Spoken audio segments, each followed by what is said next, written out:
What's expensive is the peak capacity. So if you can somehow store energy, if you could store enough electricity, then you could build power plants with a lower peak capacity. And that would make a huge difference in terms of the cost, because it's the peak capacity that costs something.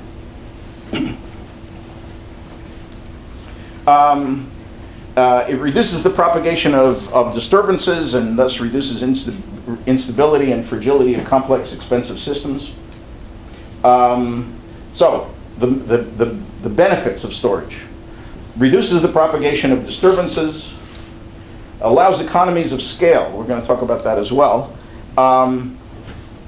Things are cheaper by the dozen. Things are cheaper when you buy a large quantity of things.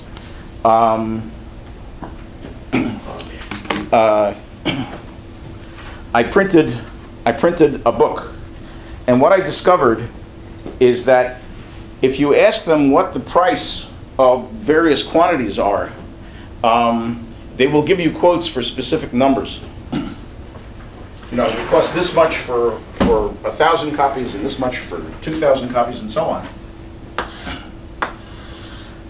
If you plot those quotes, what you discover is they line up on a straight line that looks like this.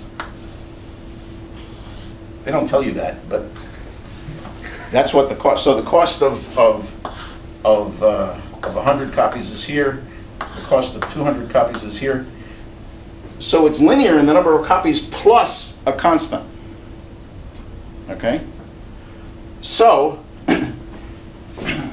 if you think you're going to sell a lot of copies and you can store them, you should print a lot of copies. Okay?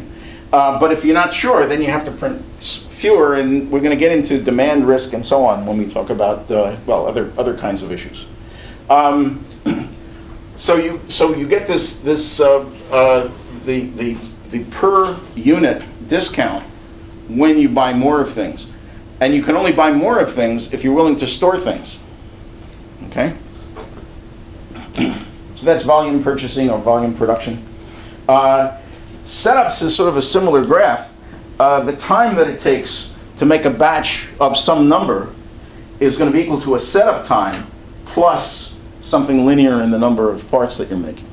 So that's where the flexibility becomes important. Then you don't need this setup time. You don't have to worry about the setup time. So the size of the batch could be smaller, which means that you store less. Okay? It helps manage seasonality and limited capacity. We talked about that already. It also helps manage uncertainty. We've already seen with the queuing system, there are random arrivals of customers or orders. So if we're producing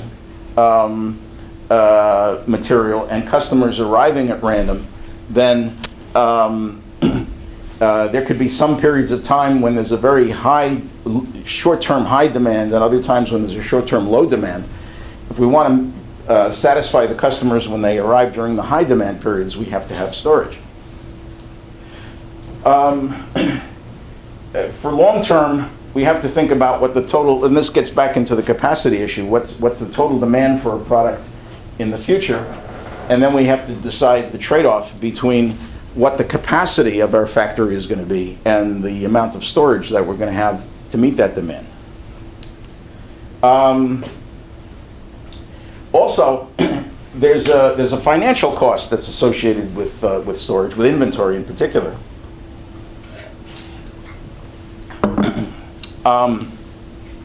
The factory has to pay for raw material, but it doesn't get that money back plus profit until all the production is completed, and then you sell it. Then the customer comes and gives you money for it.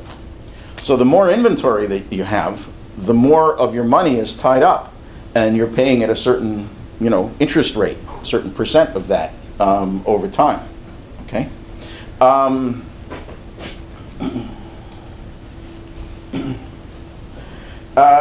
There's demand risk. Actually, I think